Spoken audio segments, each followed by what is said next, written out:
నమస్తే, welcome to Liya news.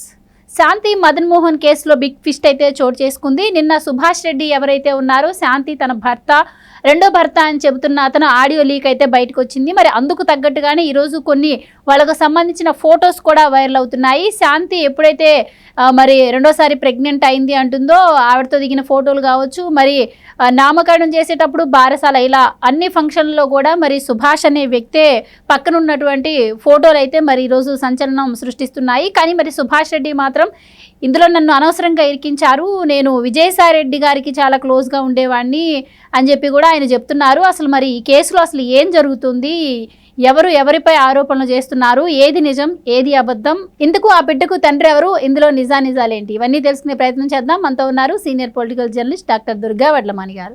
నమస్కారం madam. నమస్తే అండి.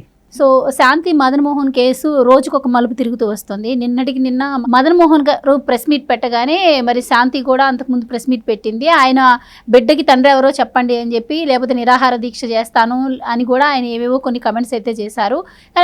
అయినా ఆవిడ మాత్రం సుభాష్ రెడ్డే నా భర్త, అతని పుట్టిన బిడ్డే అని చెప్తూ ఉంది.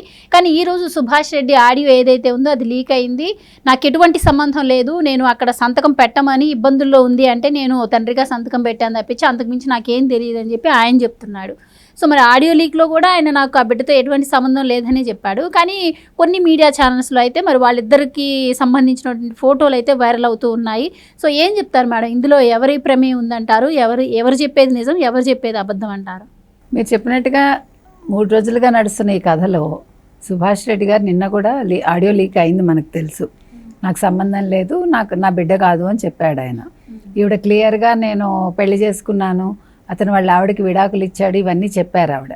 కానీ అతను నా భార్యతోటే నేను ఉంటున్నాను, ఆవిడకి నాకు ఎటువంటి సంబంధం లేదని నిన్న చెప్పారు. ఇవాళ ఒక ఛానల్లో ఆయన మళ్ళీ మాట్లాడుతూ ఆయన క్లియర్గా చెప్తున్నారు, నాకు సంబంధం లేదు, నన్ను ఇరికించారు, ఆ టైంకి నన్ను ఏదో పని మీద వెళ్తే నా చేత సంతకం పెట్టించారు బలవంతంగా, అక్కడ ఇంకా వేరే ఆప్షన్ లేక నేను పెట్టాను అంటే, ఆయన ఇక్కడ లేరు కదా, భర్త అన్నవాడు ఇక్కడ లేడు కాబట్టి నేను సంతకం పెట్టాల్సి వచ్చింది. అలాగే కొన్ని విషయాలు యాదృచ్ఛికంగా జరిగాయి అంటున్నాడు ఆయన, నా ప్రమేయం లేకుండా జరిగాయి, నన్ను పిలిచారు అన్నట్టుగా.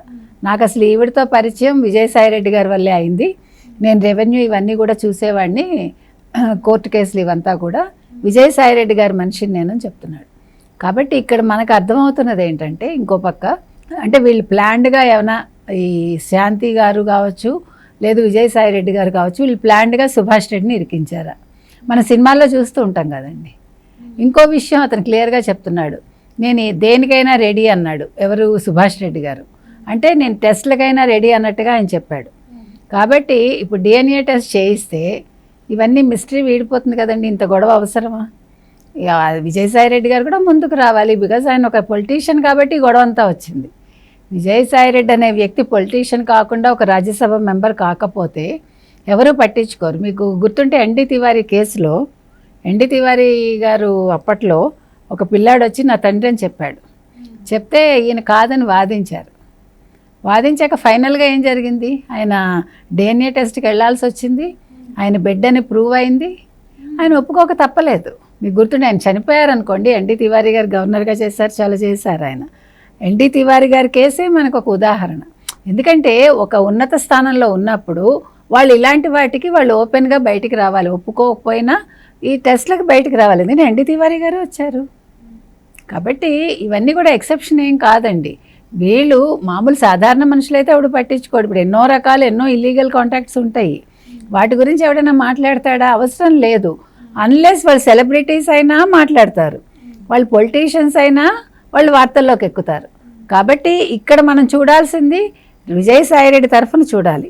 ఇంకొకటి, అసలు ఈ మదన్ మోహన్ ఎందుకు బయటకు వచ్చారు, మదన్ మోహన్ వెనకాల ఎవరున్నారు, ఇన్ని మాట్లాడుతున్నారు.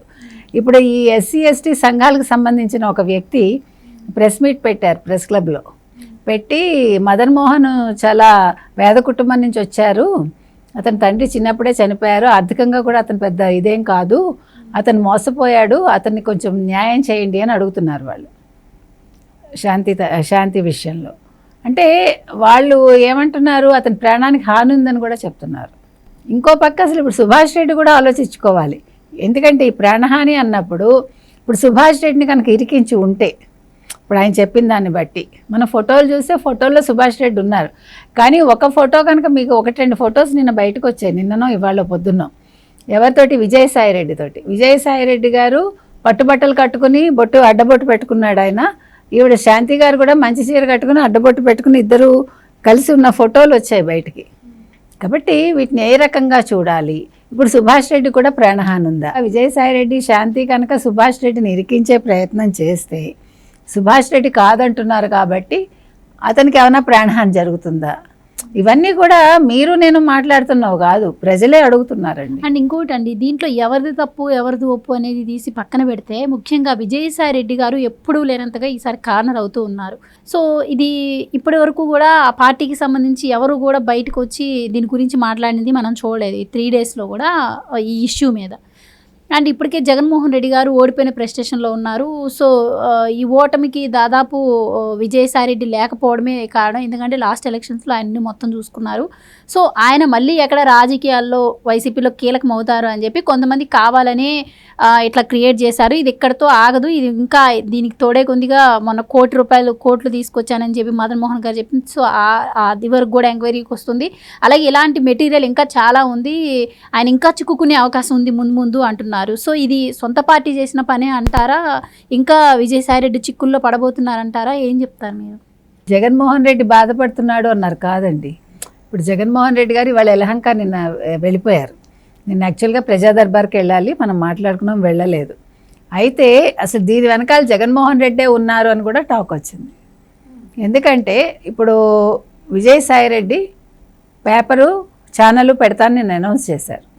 నెంబర్ 1, ఆల్రెడీ వైసీపీ తరఫున లేకపోతే వ్యక్తిగతంగా తీసుకున్న జగన్మోహన్ రెడ్డి గారికి కానీ భారతిరెడ్డి గారికి కానీ సాక్షి పేపర్ ఉంది, ఛానల్ ఉంది.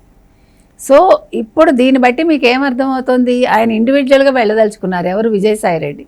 ఇప్పుడు రాజ్యసభ మెంబర్స్ని, అంటే ఆయన రాజ్యసభ మెంబర్ కాబట్టి బీజేపీలో కలిసిపోయాడు అనుకోండి, మిగతా వాళ్ళని కూడా తీసుకెళ్తాడు, పార్టీ పరంగా నష్టం జరుగుతుంది అని జగన్మోహన్ రెడ్డి ఆలోచిస్తున్నాడని కూడా ఒక వాదన వస్తుంది. కాబట్టి జగన్మోహన్ రెడ్డి చెప్తే సజ్జల చేశాడు, మదన్ మోహన్ని బయటకు తీసుకొచ్చాడు అనేది కూడా ఒక టాక్ వినిపిస్తుంది మనకి. లేకపోతే మదన్ మోహన్ ఇంత ధైర్యంగా చేయగలడా అంటే, ఒక లెటర్ రాసి ఇంత పబ్లిక్ చేసి ఈ రకంగా చేసేంత ధైర్యం అతనికి ఉందా? ఆర్థికంగా అంత రిచ్ ఏం కాదు ఆయన, పొలిటికల్గా ఆయనకి ఏమీ లేదు. ఇటు చూస్తే శాంతికి వెనకాల విజయసాయిరెడ్డి గారు ఉన్నారు. ఇప్పుడు A2 అతను కేసుల్లో A2, అంతకుముందు పార్టీలో A1 మనిషి ఆయన. అంటే జగన్మోహన్ రెడ్డి గారి తర్వాత అంతటి వాడిగా ఉన్నాడు ఆయన. ఆ తర్వాత సజ్జలాను ధనంజయ రెడ్డి తర్వాత పిక్చర్లోకి వచ్చారు మీకు. కాబట్టి ఇప్పుడు విజయసాయిరెడ్డి వల్ల పార్టీకి నష్టం జరుగుతుంది అనే ఒక ఉద్దేశం కావచ్చు, లేదు పేపరు ఛానళ్ళు పెట్టుకుంటున్నాడు ఇతను రాజకీయంగా ఇంకా బాగా ఎదుగుతాడని కూడా కావచ్చు. ఇవన్నీ దృష్టిలో పెట్టుకుని జగన్మోహన్ రెడ్డి ఈ పని చేయిస్తున్నాడు. ఇందులో నిజానిజాలైతే డెఫినెట్గా విజయసాయిరెడ్డికి తెలుసు, ఆయన అందులో ఇరుక్కున్నాడా లేదా ఆయనకు తెలుసు. కాబట్టి ఆయన ఒకవేళ ఆయన తప్పు చేయలేదు అనుకుంటే ఓపెన్గా ఛాలెంజ్ చేయొచ్చు ఆయన, DNA టెస్ట్కి నేను రెడీ అని. సో ఈ అన్ని విషయాలతోటి ఇప్పుడు ఇంకో పక్క జగన్మోహన్ రెడ్డి అసలు నేను యలహంక వెళ్ళిపోవటానికి, అదే బెంగళూరు వెళ్ళి యలహంక ప్యాలెస్లో ఉండడానికి కారణం ఇప్పటికే 3 శ్వేతపత్రాలు రిలీజ్ చేశారు చంద్రబాబు నాయుడు గారు. ఇవాళ ఆల్రెడీ భూదందాల మీద వీటి మీద ఇప్పుడు ల్యాండ్ టైటిలింగ్ యాక్టివిటీకి సంబంధించి ఇంకొక శ్వేతపత్రం విడుదల కాబోతోంది. ఇవాళ క్యాబినెట్ నడుస్తోంది. ఇప్పుడు మధ్యాహ్నం ఆయన 3ంటికి ఢిల్లీ వెళ్తారు. ఢిల్లీ వెళ్ళాక ఇవాళ అమిత్ షాతో రాత్రి మీటింగ్ ఉంది. సాధారణంగా అమిత్ షాతో రాత్రి మీటింగ్ అంటే చాలా కీలకం అని అర్థం. పొద్దున్న మీటింగ్ అంటే కీలకం కాదు జనరల్గా లెక్క అందరికీ. కాబట్టి కీలక మీటింగ్లో ఒకవేళ జగన్మోహన్ రెడ్డి కేసుల గురించి డిస్కషన్ వస్తుందా, అతనికి బెయిల్ రద్దు అవుతుందా, లేదు సిబిఐ ఈడీ కేసులు మళ్ళా రోజువారీ దీని విచారణకు వస్తాయా, ఇన్ని ఉన్నాయి. సో ఇవన్నీ దృష్టిలో పెట్టుకుని ప్రజల్లో కూడా మళ్ళీ వీటన్నిటికీ ఇతని దగ్గర ఆన్సర్ ఇవ్వడానికి ఆన్సర్ లేదు. ప్లస్ ప్రజలు కూడా ఊరుకోరు కదా, ఇవన్నీ ఆలోచించుకునే ఆయన యలహంక ప్యాలెస్కి వెళ్ళారు అనేది ఒక వాదన.